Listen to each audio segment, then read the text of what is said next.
ناظرین، لیا سے افسوسناک خبر شامل کرتے چلیں۔ گولہ اڈا چوک اعظم روڈ کے قریب کار اور کیری ڈبہ میں تصادم، 6 افراد جاں بحق اور 15 افراد زخمی۔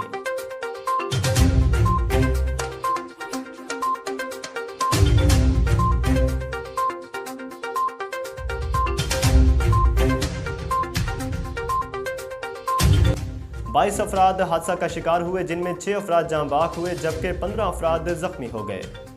کیری ڈبہ مظفر گڑھ سے فتح پور چنک نمبر 217 TDA جا رہا تھا۔ کیری ڈبہ میں تقریباً بچے سوار تھے۔ حادثہ تیز رفتاری کے باعث پیش آیا۔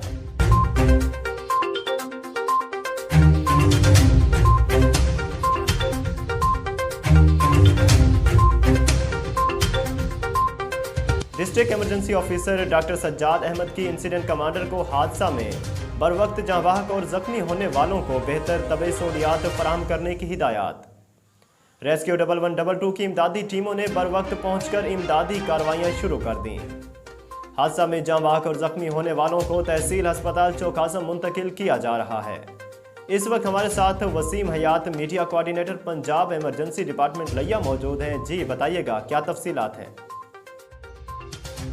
آج 8:56 پر گولہ اڈا چوک اعظم روڈ کے قریب کار اور کیری ڈبے میں تصادم ہوا، جس کے نتیجے میں 3 افراد موقع پر جاں بحق اور 19 افراد شدید زخمی ہوئے۔ ریسکیو 1122 نے موقع پر پہنچ کر زخمیوں اور جاں بحق ہونے والوں کو تحصیل ہسپتال چوک اعظم منتقل کر دیا۔ کیری ڈبہ مظفر گڑھ سے فتح پور چک نمبر 217 TDA جا رہا تھا، جس میں اکثریت بچوں کی تھی۔ حادثہ تیز رفتاری کے باعث پیش آیا۔ District emergency officer doctor Sajjad Ahmad نے انسیڈنٹ کمانڈر کو حادثے میں جاں بحق اور زخمی ہونے والوں کو بروقت بہتر طبی سہولیات فراہم کرنے کی ہدایت کی۔